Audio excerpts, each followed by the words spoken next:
क्या आपको पता है कि जो ग्लैडिएटर्स होते थे रोमन एम्पायर में, जो ग्रीस में भी, और जो एथलीट्स होते थे, वॉरियर होते थे, वो क्या अपनी डाइट में खाया करते थे? बार्ले, जो जौ जिसको कहते हैं, ग्रेन्स में राइस, वीट, कॉर्न के बाद जो दुनिया में सबसे ज़्यादा इस्तेमाल किया जाता है वो है बार्ले। जौ का दलिया, जौ की रोटी, जौ का आटा, जौ के पॉरेज, सूप्स और सत्तू इससे बनते हैं। आपने देखा होगा बहुत सारे लोग कहते हैं जी इन्हू सत्तू पिलाओ ज़रा ताकत आए। फिर आपको अरब कल्चर के अंदर भी इसका तिब्बे नबवी से और बहुत सारे सहाबा से भी आपको जौ के बारे में काफ़ी मुफीद मालूमात मिलती हैं, उनकी डाइट का पार्ट होते थे। तो आज हम बात करेंगे पॉरेज या ग्रेन्स के ऊपर। उसमें जो सबसे इम्पोर्टेंट लास्ट टाइम में हमने डिस्कस किया था ओट्स को कहते हैं जई, और आज बार्ले जो कि असल में जौ होता है, जौ का दलिया, जौ का आटा। इसमें फ़र्क क्या है? इसका सबसे ज़्यादा फ़ायदा अगर आपके बच्चे, आपकी फैमिली में लड़कियां जो कि स्पेशली बच्चे मीट नहीं खाते, रेड मीट नहीं खाते, चिकन पे बॉयलर पे चल रहे होते हैं, और जब वो रेड मीट नहीं खाते तो उनको जिंक, विटामिन बी, आयरन की डेफिशिएंसी होती है, उनके अंदर ब्लड नहीं बनता, जिसकी वजह से रंग पीला हो जाता है, फिर बहुत सारी बीमारियां हो जाती हैं। तो उनके लिए सबसे एक इम्पॉर्टेंट वो बार्ले या नॉन मीट या वेजिटेरियन डाइट के ऊपर अगर बात करें तो बार्ले या जौ से वो विटामिन बी, जिंक, आयरन ले सकते हैं, क्योंकि इसके अंदर बहुत अहमियत के मिनरल्स, विटामिन्स और मैक्रोन्यूट्रिएंट्स शामिल हैं।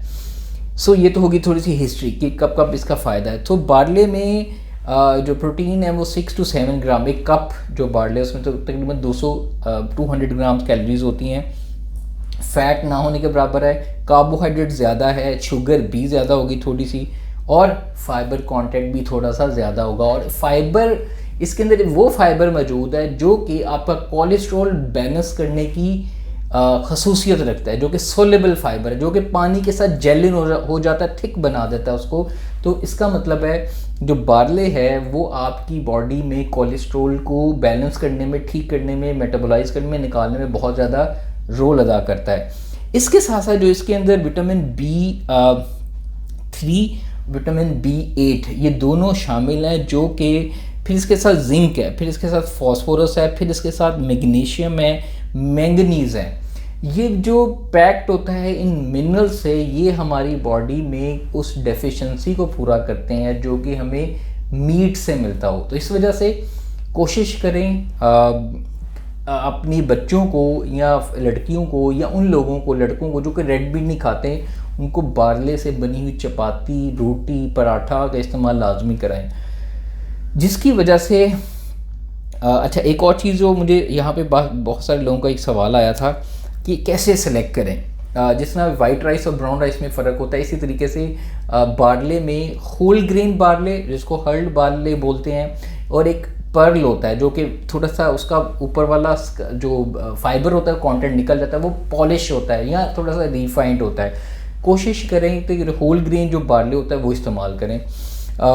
इसके अंदर जितनी भी प्रॉपर्टीज़ हैं, जितना भी खसूसियात हैं, जिस तरह ये जो मिनरल्स हैं, मैग्नीशियम है, फॉस्फोरस है, जिंक है, ये हमारी बॉडी में रेड ब्लड सेल बनाता है, प्रोटीन, कार्ब और फैट को मेटाबोलाइज करता है, वोंड हीलिंग करना है, इम्यून सिस्टम, न्यूरो ट्रांसमीटर्स, और आपके ब्लड की जो रेड ब्लड सेल्स हैं उनकी फॉर्मेशन में बहुत ज़्यादा रोल अदा करता है, और एनर्जी आपको देता है, जो सबसे इम्पोर्टेंट रोल है। अगर आपको सुस्ती, लेजीनेस बिल्कुल फील होती है तो बार्ले का इस्तेमाल करें। बदकिस्मती से होता ही है कि हम रोटी पराठा छोड़ बैठे।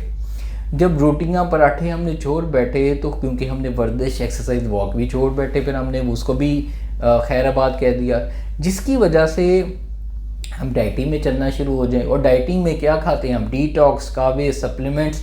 तो भाई बॉडी में ताकतवर चीज़ कहाँ से आनी है, बॉडी ने हील कहाँ से करना है, जिसकी वजह से फिर हमें बीमारियां भी ज़्यादा होती हैं। फिर हम क्योंकि हर चीज़ को लिंक कर देते हैं वज़न कम करने से, हर सब फूड को लिंक कर देते हैं वज़न कम करने से, ये सबसे ख़तरनाक काम होता है।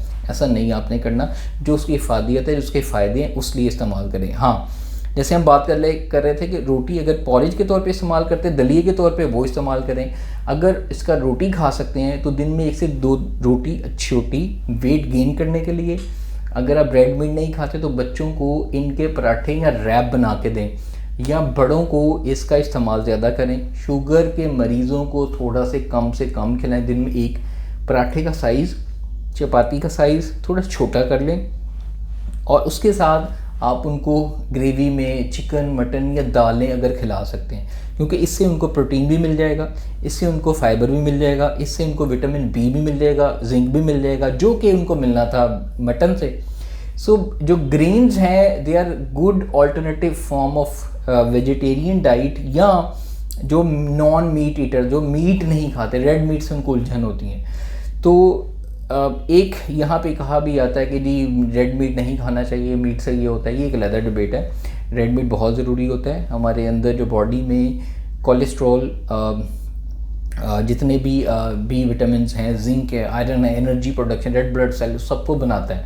उसकी कमी लड़कियों में, बच्चों में बहुत ज़्यादा प्रॉब्लम का शिकार करती है। तो इस वजह से अपनी डाइट में पॉरेज का इस्तेमाल, दलिए का इस्तेमाल, आटे का इस्तेमाल, इसके जूसेस भी बनते हैं, इससे माल्टोज सिरप भी बनता है, और एक जो बियर होती है वो भी इसी से बनती है, बार्ले की। तो इसका इस्तेमाल करें। इसका सत्तू हमारे इस्तेमाल किए जा सकते हैं किसी न किसी फार्म में, बार्ले का इस्तेमाल आटे की सूरत में। और एक और चीज़ जो सबसे इम्पॉर्टेंट है, ये ग्लूटेन भी इसके अंदर होता है। तो अगर आपको ग्लूटेन फ्री मिल जाए बार्ले तो बहुत अच्छी बात है, इस चीज़ का ख्याल रखें। अगर आपको एलर्जी नहीं होती तो इसको अपनी रोज़मर्रा डाइट में इस्तेमाल करें। सेहत, ताकत, एनर्जी बहुत आपकी बॉडी को प्रोवाइड करेगी। बच्चों को, लड़कियों को स्पेशली 1 से 2 दिन में चपाती छोटी दे सकते हैं। इस वीडियो को शेयर कीजिएगा, दुआ में याद रखिएगा। टेक केयर, अल्लाह हाफिज़।